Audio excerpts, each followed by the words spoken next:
이 에너지띠에 대해서 좀 더 살펴보도록 하겠습니다. 방금 봤던 에너지띠를 이렇게 그려봤는데요. 아래쪽에 있을 때가 바닥 상태고 위쪽으로 올라갈수록 들뜬 상태가 되겠죠. 맨 바닥이 바닥 상태입니다. 0켈빈이라고 가정을 해볼게요. 온도가 제일 낮을 때. 이때는 전자가 어디 있을까요? 이때 전자는 맨 아래 칸부터 이렇게 차곡차곡차곡 쌓이게 될 거예요. 당연히 맨 아래층에, 즉 바닥 상태에 모두가 머물러 있을 수는 없죠. 같은 상태를 유지하면 안 되죠. 같은 상태에 있을 수는 없죠. 그래서 맨 아래 차 있으면 그 다음 전자가 그 다음 위로 차곡차곡 쌓이게 되는 겁니다. 근데 때마침 전자가 이렇게 가득 찬 상태에서 더 이상 없어요. 이때 마지막 전자가 찬 이 에너지 띠를 원자가 띠라고 부릅니다. 이 상태에서는 전자가 어디 꽉 차 있기 때문에 움직일 수가 없어요. 위로 올라가고 싶어도 그만큼 에너지가 필요한데 에너지가 없으니까 그냥 머물러 있고, 이 상태에서 막 움직일 수 없죠. 전자가 움직일 수 없다는 뜻은 전류가 흐를 수 없다는 뜻과 같습니다.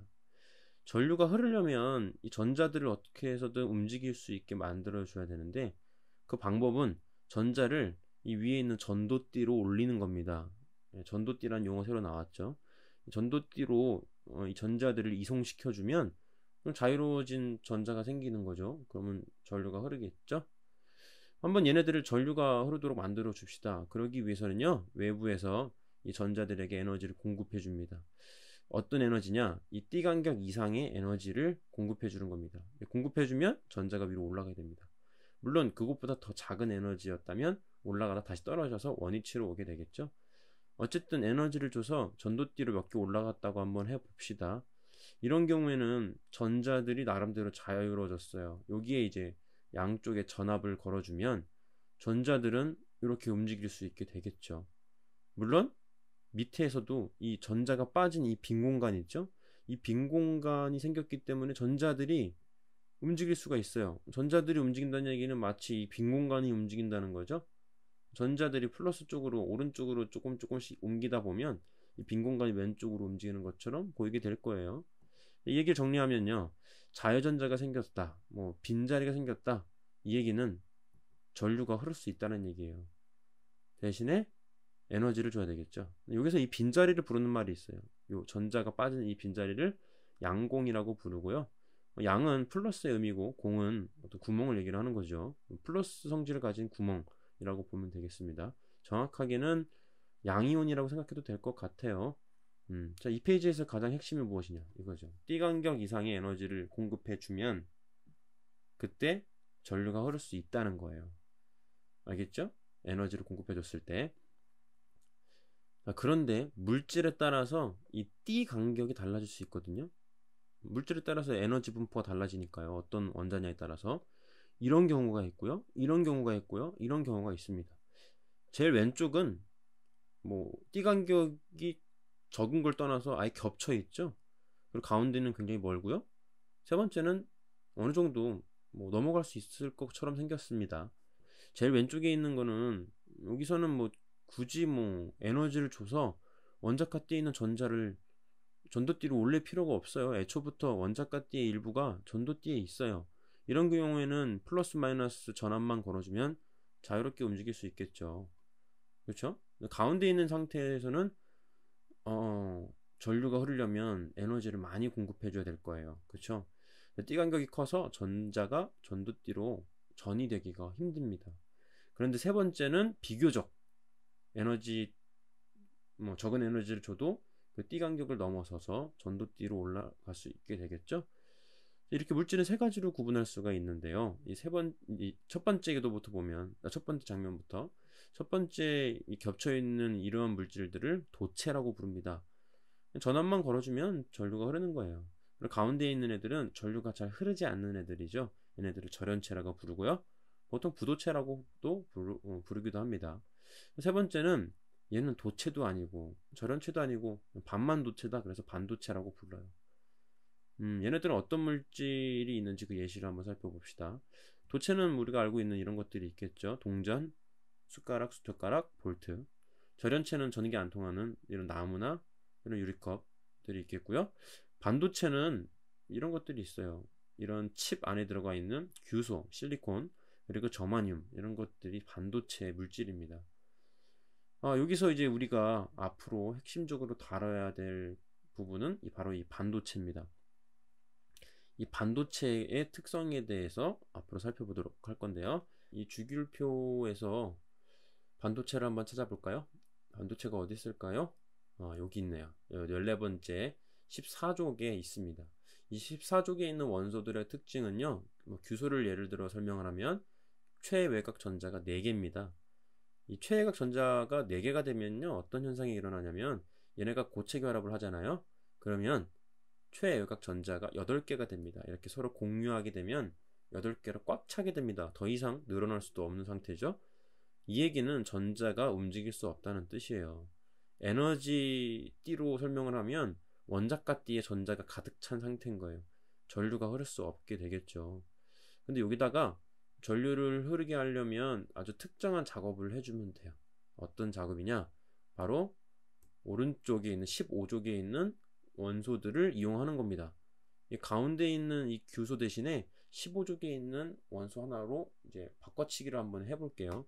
이 15족에 있는 애들의 특징은 전자 하나가 더 있다는 거죠. 그 특징 기억하면서 바꿔치기 한번 해봅시다. 이렇게 인으로 바꿨습니다. 그러면 전자가 하나 이렇게 남겠죠. 얘네들은 이미 꽉 차 있고요. 이 남는 요 하나의 전자는 다음 궤도에 홀로 있게 될 거예요. 그러면 주변을 왔다 갔다 이동할 수 있게 되겠죠. 다음 궤도에서 홀로 있으니까요. 이런 상태를 도핑됐다라고 얘기를 하고요. 이렇게 도핑된 상태에서는 이 반도체는 전류가 흐를 수 있게 됩니다. 뭐 그런 목적으로 도핑을 하는 거겠죠. 좀 더 간단한 그림으로 한번 볼게요. 최외곽 전자만 그려놓은 상태인데요. 인에 의해서 전자 하나가 남은 상태고요.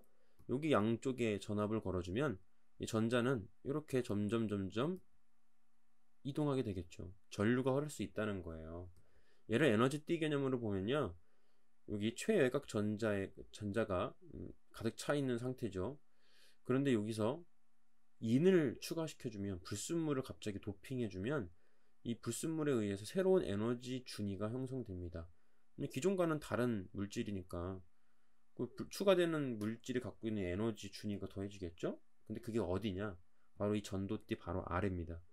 여기에 있던 전자가 위로 이렇게 전도띠로 올라가서 자유로워진 전자는 움직일 수가 있게 되는 거죠.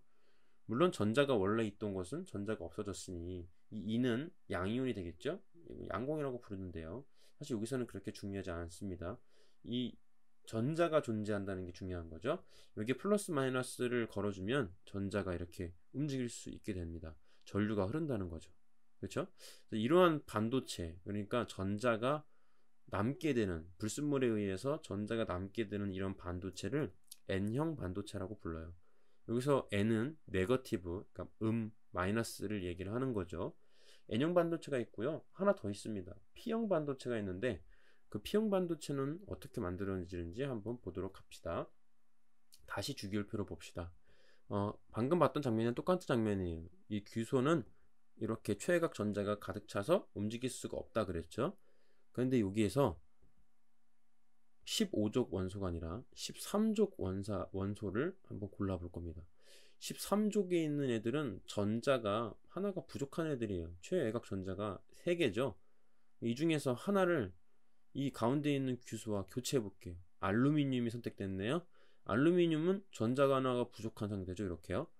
하나가 덜 공유된 거예요. 이렇게 비어있는 거를 아까 뭐라고 부른다 그랬죠? 양공이라고 부른다 그랬죠? 이 양공에 의해서 주변에 있는 전자들이 이동할 수 있는 상태가 됐습니다. 원래는 꽉 차 있었잖아요. 그런데 양공이 생성됨으로써 전자들이 어느 정도 숨통을 트게 된 거죠. 좀 더 간단한 그림을 통해서 보겠습니다.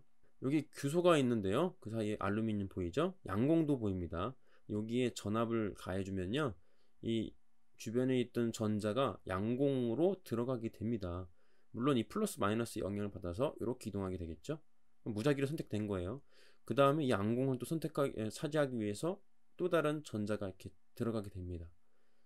지금 양공이 이동한 것처럼 보이죠? 이렇게요. 그렇죠? 그래서 양공의 이동으로 설명을 할 수가 있습니다. 에너지띠로 한번 볼게요. 여기서는 알루미늄의 새로운 에너지 준위를 그려주면 되겠죠? 그럼 알루미늄의 새로운 에너지 준위는 어디냐? 그러니까 전자가 하나 부족한 이 물질의 에너지 준위가 여기 생기게 됩니다. 여기 생겼다는 얘기는요, 이 바로 아래에 있는 원자가 띠에 있는 전자가 위로 올라올 수 있다는 얘기예요. 이렇게 올라오게 되면은 전압을 걸어줬을 때 전자들이 이 빈 공간을 차지하면서 옆으로 이동하면서 양공은 왼쪽으로 이동하는 현상을 보여주게 된다는 거죠. 이러한 반도체, 그러니까 양공에 의해서 전류가 흐르는 이런 반도체를 P형 반도체라고 부릅니다.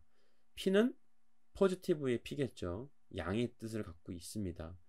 이렇게 살펴봤는데요. N형과 P형 반도체, 이 반도체는 과연 어디에 쓰이게 되는 걸까요? 이런 걸 만든 이유가 있겠죠? 이렇게 불순물까지 첨가하면서 우리가 알아보는 이유는 있을 거란 말입니다.